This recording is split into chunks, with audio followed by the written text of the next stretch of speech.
Hello. So, you may have already seen Hornby have currently got a clearance sale on. What's in there, you may ask? Transport for Wales 67. Absolutely brilliant locomotive. What else is in there? Coaching stock. Lovely jubbly. I didn't just get the one though. I got the whole rake. For what cost? £260. And for that, I couldn't say no. Let's open them. Now, for being a model railway, we have lots of model, but not much railway.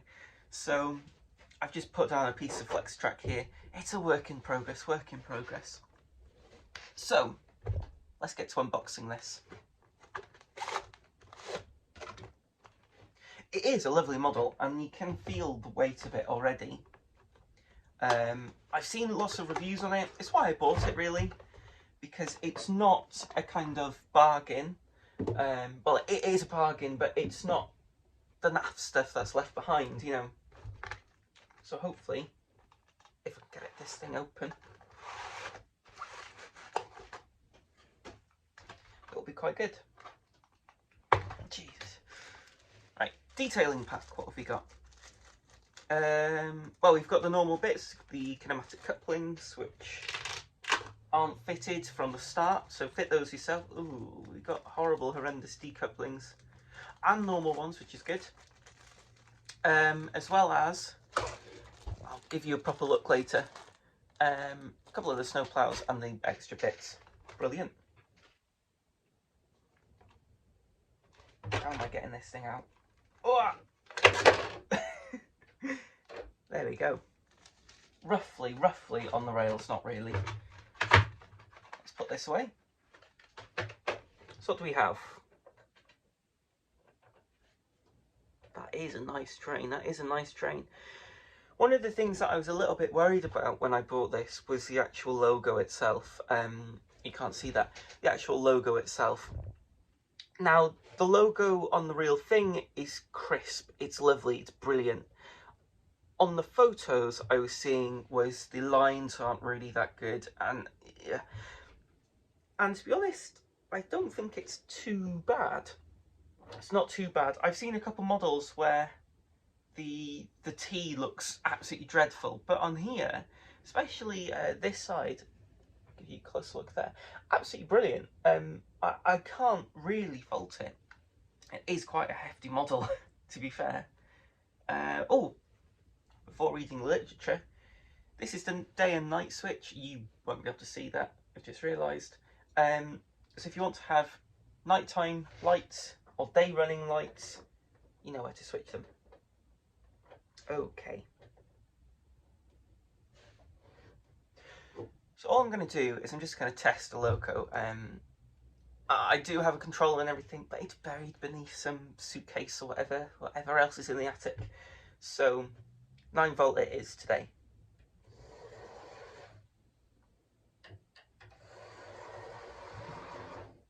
You know what? That's a good run there. It sounds good as well, if I can actually get the...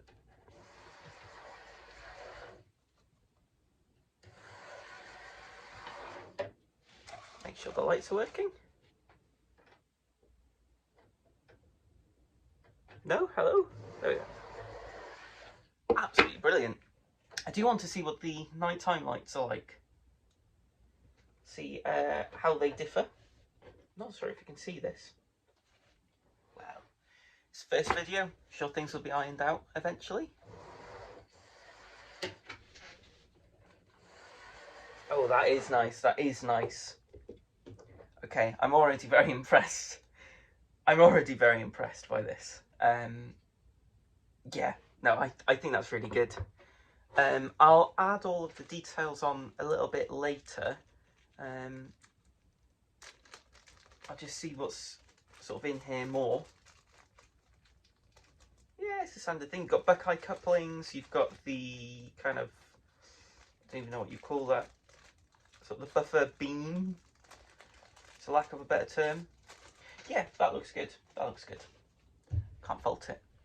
Let's pop you away, shall we? I'm just going to pop.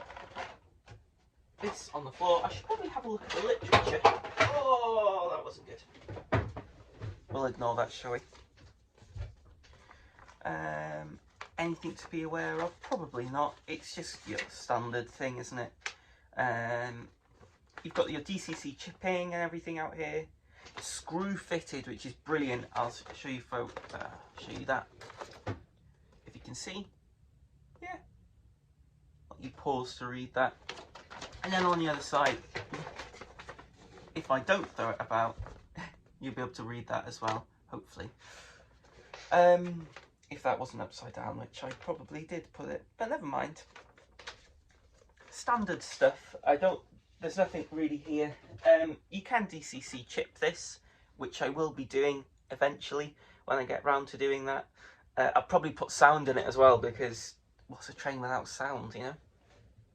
I'll put that to one side. Now the next one, I think we should probably unbox.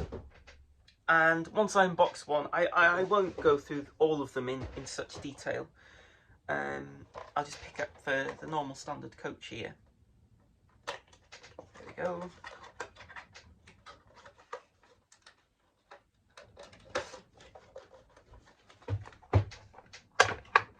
If I can get it out of the box.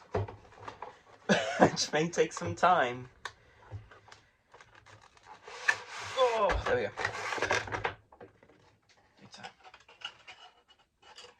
Back in.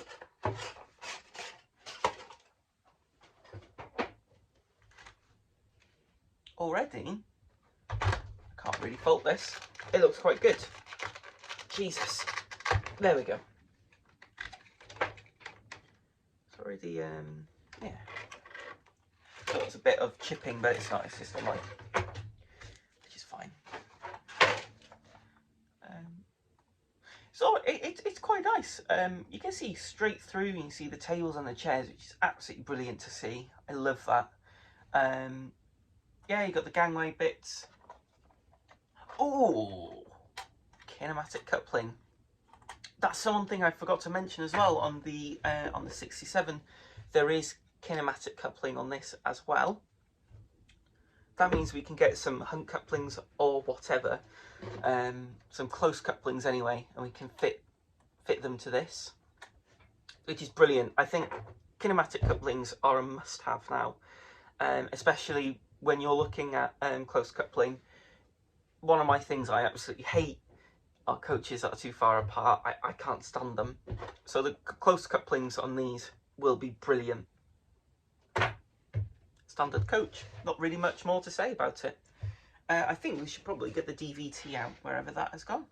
Here it is. Oh, hang on a minute, I've forgotten something. Detailing pack. And here we go.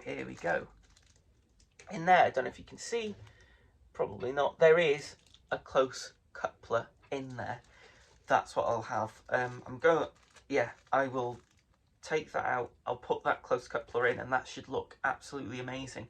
There's only one, which is a bit of a shame. I would have liked to have the close coupling with the 67 as well as the coaches, but hey ho, you can't have everything, can you? Is this that's the normal one. I'll have a look at the one with the buffers at the end as well. I should probably put the detailings together so we don't lose anything.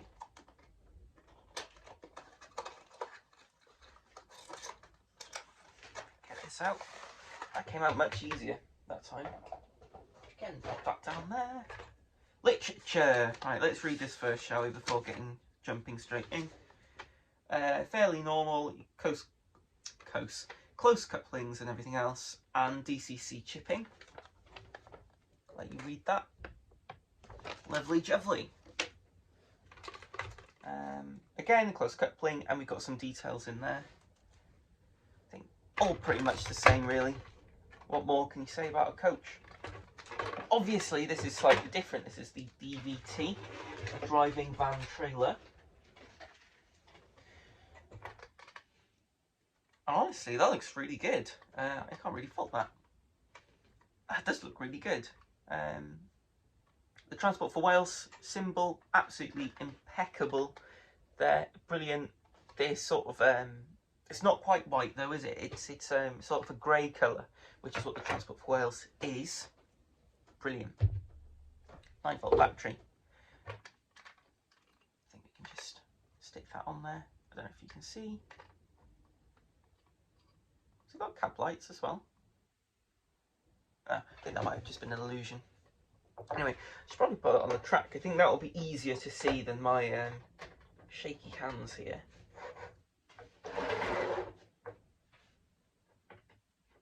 There we go. Ooh, lovely juffly. Works. I mean, yeah, I mean, you know, I can't fault it really. See what the cab detail's like. No, honestly, I don't know how much you will be able to see this, but the cab detail's actually pretty decent. It's not the best. It's nothing like a Cura scale, for example. Oh, it's got sprung buffers as well. Interesting. Yeah, you know, it's nothing like a Cura scale, but it's pretty decent. I think what I'll do now is I'll unbox the rest of it and I'll come back and I'll see what it all looks like together. So just before we couple them up, I just want to show the difference between the coach drawbars and the DVT drawbar. Now the DVT drawbar is actually smaller than the other ones, and that's because the gap is just larger. Now if you do want to couple them up with the close coupling like I want to do here, make sure you put the DVT drawbar with the DVT, or as I found out, your train will derail. So, it's all up, all joined together, and I've put the close couplings on, and that looks brilliant. And the whole train together looks brilliant. Really, really striking, really, really stunning. I'm genuinely in love with this train. I just wanted to show you here, actually, the added brake pipes I've put on here. Now, they're not as realistic as I'd like them to be. They sort of hang down a bit too low when you sort of compare them to the real thing. But they do look quite good, sort of as they are. So I'll show you the rest of the train. So if we sort of just start here at the loco end, I just want to show you the extra details that I've added in. So that comes with the board here, and then the sort of hoses and sockets and all those sort of gubbins that attach on there. And I think that looks really, really good. I've decided to put just the screw link coupling on there instead of having the Buckeye coupling, because what I've noticed is that these trains don't actually have one. They do just have the sort of hook on them. So just to keep that there, that's what I've done. Now Hornby only produce sort of one set of them, and what they don't do is they don't produce this beam with a slit in for the coupling to go through. So if you do want to put the coupling on, you either have to choose coupling or detail, which is a bit of a shame, because I don't know if you'll be able to see if I move the train along here. Maybe I'll move the camera as well. Here there is a sort of a gap here, and I would have much prefer it if Hornby was to be able to produce a sort of board that went under with allowing the coupling to go through as well. But it is what it is, and I think the train still looks really good, sort of regardless. Now if we move on to the coaches now, this is the end coach, dictated by the fact it doesn't have a gangway door and it's got a buffer beam. I think it's really good.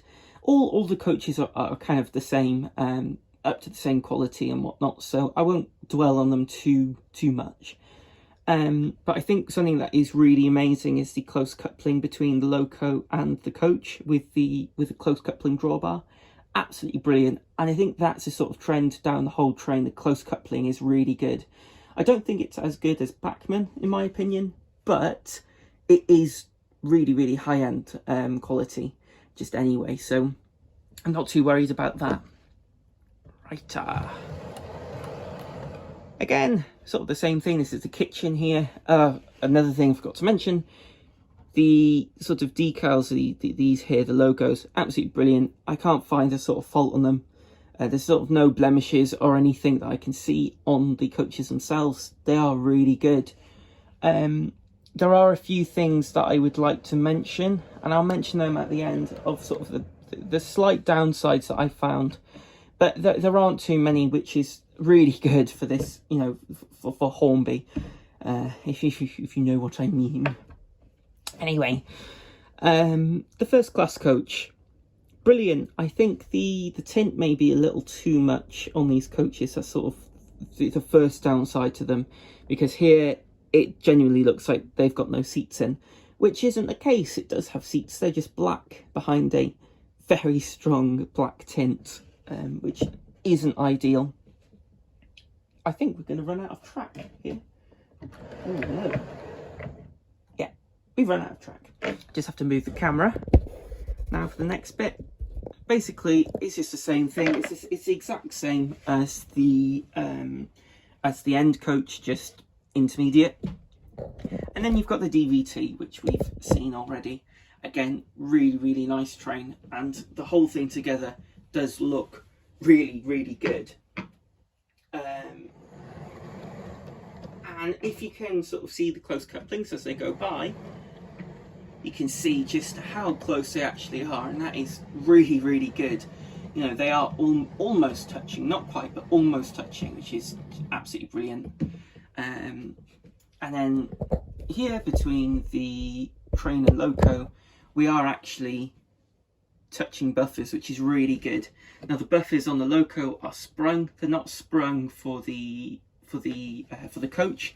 I don't know if they actually are in real life. I don't know if they are sprung, but they are, if I can sort of show you that, they are sprung on the train itself, which is really, really good, on the loco even, which is really, really good. The same is said for the DVT as well. They've got sprung buffers. So I've just hopped over to the other side of the table, and I just want to show you one of the issues that I found with the rolling stock here. So if you aren't familiar, this is the TFW logo. Now the logo on the MK4 should always face the engine, and if you notice, they're not all facing the left, they're not all facing the right. On one side they're facing the locomotive, the other side they're also facing the locomotive. Keep that in mind. So here, logo facing locomotive,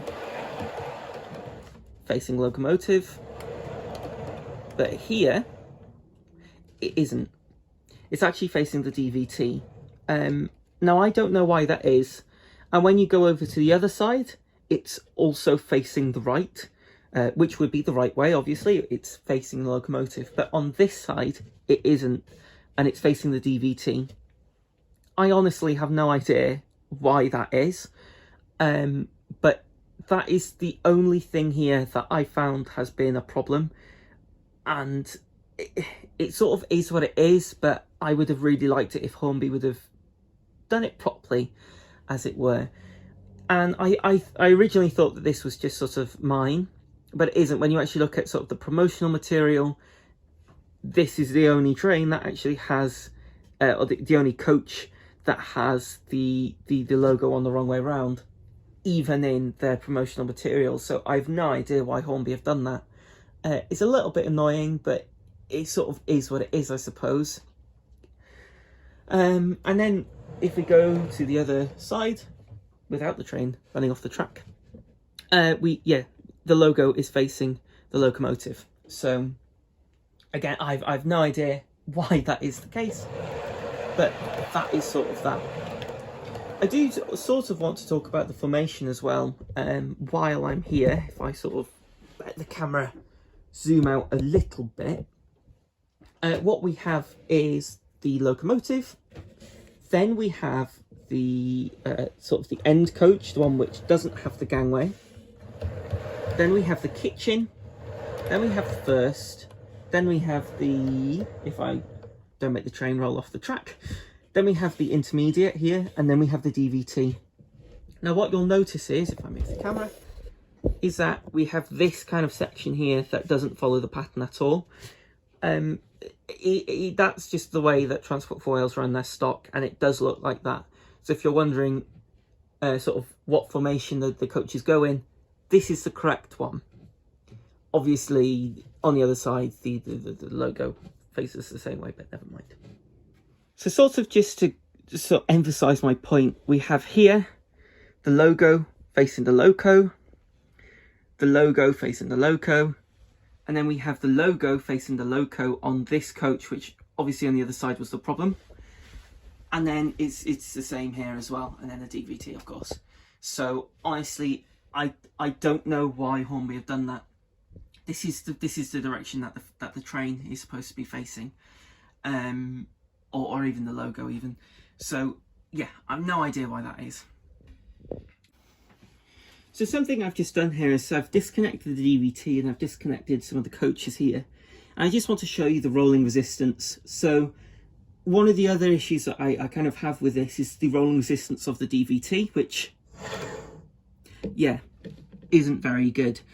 And you can also hear that as well, if the dogs would shut up. You can hear that there's something sort of grinding away. No, I wouldn't say grinding away, but something rubbing anyway. Now that could be either the axle boxes, or it could be the wiper pickups as well. But whatever it is, it's quite loud, and the rolling resistance is rather bad. Let's be honest. Now, if we actually have a look at the coaches here, rolling resistance is actually quite good. Can't really fault that. The only other thing I would say about the coaches is that they are very, very light. I would like them to be a little bit heavier, but they do their job, so I can't really fault that. The loco is more than enough to sort of compensate for the drag of this, so I think that's all right. So, what are my final thoughts? Well, I absolutely love this train. There's not many things that I can say that I don't like about it. Apart from the logo being in the wrong place, I think the whole, the train as a whole is really good. I think the 67 Locomotive on its own is absolutely amazing. Probably one of the best that Hornby's done. So if you're thinking about getting a 67, definitely do. Especially the 21 pin version, the latest version of it. Absolutely brilliant. The coaches and the DVT, again, up at quite a really, they're at a really high standard. I think the quality of them is really good. And especially considering that for the price that I've paid for this, for the whole train being £260, rather than paying, I think the whole price is 510. So that's an absolute bargain. If you're thinking about getting the train, get it now. While stocks last. I think I got it in the clearance sale. So, if you're thinking, is this train in the clearance sale because it's rubbish? No, it's not. I think it's just a very niche kind of area. Not many people are wanting it because of how sort of niche it is. But honestly, there's not many things to fault on this train. 67 is a brilliant loco. I think it's one of Hornby's best. And yeah, absolutely amazing. There is value for money, especially at this really discounted price. It's such a good train. I'm in love. I think what I want to do though is revisit the train, revisit the review. Once I've put a DCC chip and sound in the 67, come back to it and see how I feel about it after all the excitement has dwelled down, and give any flaws that I find along the way, and just sort of give a review on how it is to sort of live with it. But apart from that, definitely would recommend, especially with these bargain prices. So I think that's it. I think that's all I want to say. So thank you very much for watching, and I hope to see you again. Goodbye.